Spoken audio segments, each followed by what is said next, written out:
Ever wondered where the small town horse communities are in Michigan? Well, Metamora is most certainly one of them. The question is it actually a good place to call home? All that and more coming right up.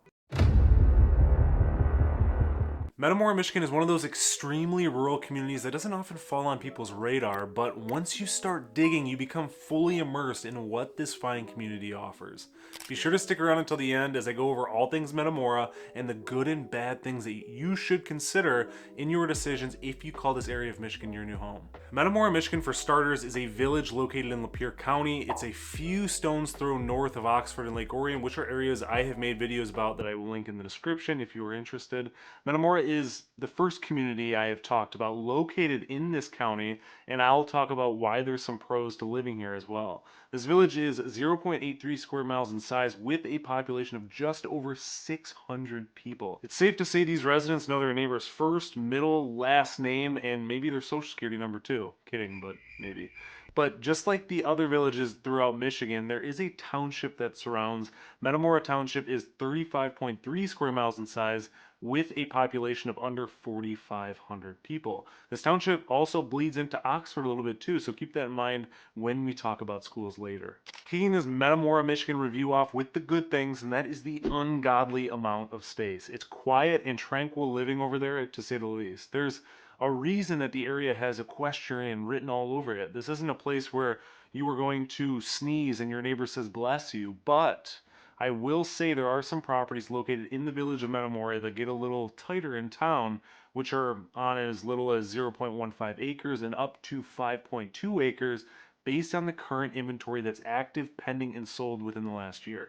Most of the properties seem to be between a quarter of an acre to half an acre in the village, but when we zoom out to the township, you can be on a quarter acre up to 83 plus acres based on the inventory that I mentioned earlier. I'll do a deeper dive on all that later when I talk about real estate prices and property taxes, which I'll chat about after the pros and cons of living in Metamora, Michigan. This pro is gold for someone who just wants to be out in the country with more seclusion and privacy. No matter if you're someone purchasing a home on the lower end of things or purchasing a multi-million-dollar property, the opportunities are endless here while having the same goal in mind: space. The next part I want to talk about is the community, and I say that broadly because there's a lot to unpack here. The small town of Metamora has so much character while having a countryside feeling with a sprawling natural scenery that is truly unlike any other.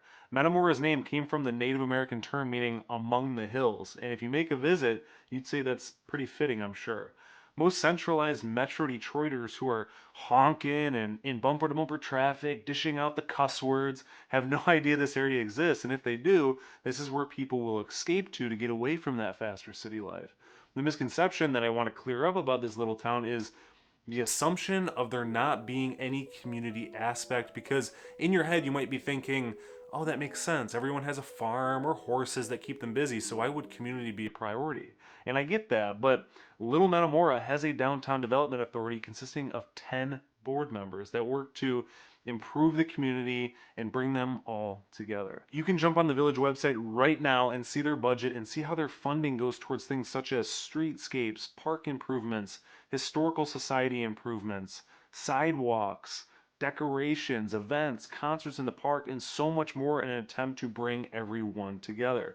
They have events such as tree lighting for Christmas, the horse parade, the summer concert series to pile everyone at Harmer Park, Metamora Country Days, and the Hot Air Balloon Festival. I wouldn't say there's an overwhelming list of events that occur, but it has a small town Friday night football game feeling that brings the community together, and it's more than what most people would think. And of course, I'd say there's a line to that, right? You can't necessarily have that seclusion and privacy in a countryside fashion while having every event under the sun at your fingertips. I think that would require much larger of a population for starters, but as I mentioned, there's an aspect of people being busy with their properties too that I can't downplay here. They also have some other offerings as well, like the one and only White Horse Inn, which is a staple in Metamora, Metamora Golf and Country Club, Bailey's Ice Cream and Smokehouse, Lone Wolf Paintball, Champagne's Honeybee Grill, Greg's of Metamora, Metamora Hunt, equestrian centers of course, and around 10 lakes in, around, and just outside the township of Metamora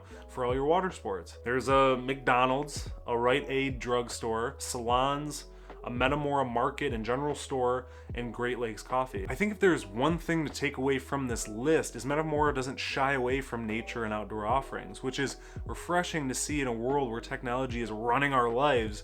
You can still have a simple old-time living in 2024. The next pro I want to dabble on for a second because it's something that makes Metamora what it is, and that's being an equestrian-friendly community with ample facilities and trails. Despite me feathering this point in the whole time, it deserves its own point because there are not a lot of horse communities out there that are actually this close to Metro Detroit. Yes, there are more east and west of Metamora that will be talked about in the future, but if a horse community is something that is a priority for you, add Metamora to your list of places to take a peek at. Switching gears to the not so good things about living in Metamora, Michigan, and that's the location. I know you probably saw it coming, but for the people that don't want to be excluded from the world, this community might not be the go-to one for you. And of course, it all comes down to preference, but I believe it needs to be looked at in several perspectives or personas to make the most adequate review here.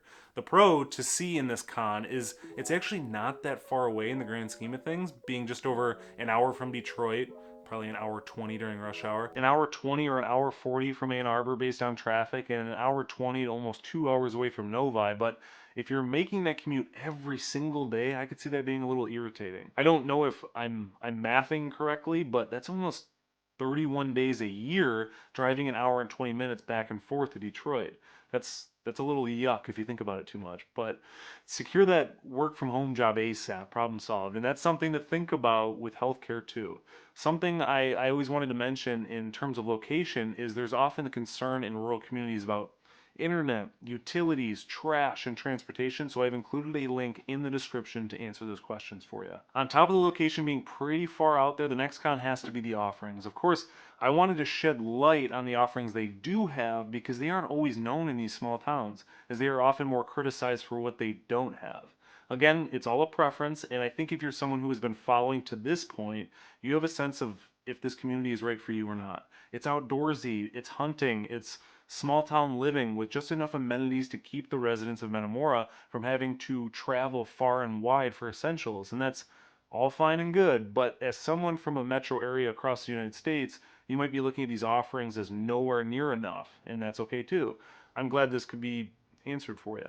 Keep in mind, with over 35 square miles, there's hardly 5,000 people. Also, you can just go north to Lapeer for additional offerings too, if Metamora isn't cutting it for you. Another thing to evaluate when talking about offerings is the lack of jobs in a nightlife. You are not moving to Metamora to have a nightlife, I can assure you. So if that's something that is a priority for you, keep those commute times in mind that I mentioned earlier because those hours add up. It's funny because I started digging some more to see what people tended to do in Metamora, and I came across this private Facebook group that has over 5,000 people in it who live or lived in Metamora, and the description reads, "Those whom lived and grew up in Metamora regularly hung out in Metamora and participated in most of the illegal, small petty stuff we did because we were bored kids and mailboxing was fun," smiley face. Not to undermine the fact we all grew up and appreciate and love Metamora and the good times that are and were had. That description tells me, one, there wasn't a whole lot to do, and two, it really has to be a small town if they are going out mailboxing. Don't think this is something that is currently happening. I think they were just reminiscing on those old times. The next con, depending on how you want to look at it, is the growth or the lack of growth possibilities. I was taking a deeper dive into the master plan for Metamora covering 2009 to 2029, and despite their plans to develop being pretty minimal in attempts to keep the small town small, I came across a heading on the 10th page talking about the regional development pressures, where one of the greatest influences on the development of Metamora is dependent on the growth of the Metro Detroit area, which is a given, of course. But one step further broke down how Oakland County is one of the fastest growing counties in the country since the 1970s, and as that growth continues, there's a lot of pressure to develop the southern area of Lapeer County to account for this influx of people, which is something I am seeing firsthand, and I talked a little bit about it in my Lake Orion and Oxford videos, as they are on the northern end of Oakland County, and they are starting to get more and more popular, and their infrastructure is being improved slowly but surely, and the placement of roundabouts is continuing to increase the traffic flow. So Unfortunately, that seems like just a matter of time despite the village of Metamora and the residents not wanting this town to be overgrown. Do I think it's going to happen soon? I think Lake Orion and Oxford need to be overgrown more before that happens, of course, as the population starts in the center of Metro Detroit and expands slowly outward, but the opportunity for development based on the zoning maps for Metamora show the space for several single family neighborhoods. I know it's easy to look at these maps and the future plans and think there's no way they want to keep this small town intact, but it is a goal of theirs for sure. Looking at page 17 and 18 of the master plan, they have three goals they want to ensure they reach and maintain, and that's one, preserving and enhancing the village's historic character and quaintness. Two, increase the diversity of types of housing available in the village. And three, improve village regulations to increase their flexibility and make them easier for village residents to understand. And even looking back to the budget I mentioned earlier, it's clear this community is for the people, and that's something important to note when looking for a place to live. Switching gears to real estate and property taxes, this graph shows the average sale price over the last 3 years for the entire MLS in blue, Metamora Village in green, and Metamora Township in yellow. The village of Metamora yields an average sale price less than $300,000, whereas the township is around $220,000 more, which accounts for those homes with more acreage, and more acreage comes with a bigger price tag. As of recording this, there are 32 active and pending homes in the village of Metamora and Metamora Township. The cheapest home in the township is $250,000. It's a 3-bedroom, 1-bathroom farmhouse with over 2,100 combined square feet with no garage, built in 1900 and situated on 5 acres.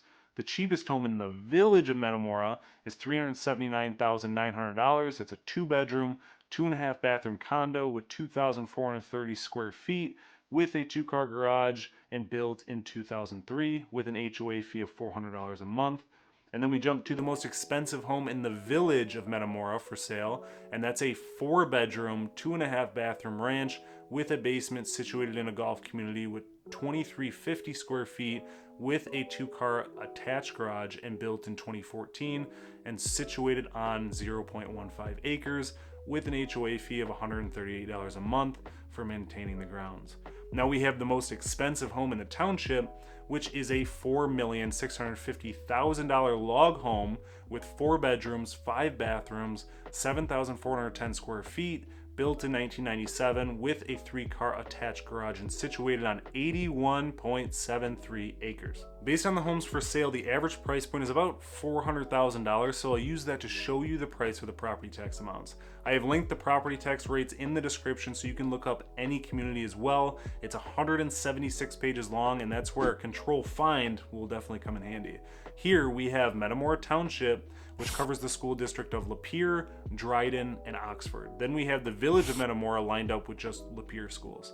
When calculating a property tax estimate, take 50% of the purchase price and multiply it by the principal residence exemption side, which is your homestead, or the non-homestead side, which is your second home or an investment home, and divide it by 1,000. That gives you your annual property tax amount. We have Lapeer schools in the township at 23.4842 mils, Lapeer schools in the village at 33.3627 mils, Dryden schools in the township at 25.6096 mils, and Oxford schools at 30.5881 mils. So on the low side for a $400,000 home, we are sitting at $4,721.92 a year, and then on the high side, we are sitting at $6,672.54 a year, which is just something to keep in mind if an extra $2,000 a year will make or break your budget.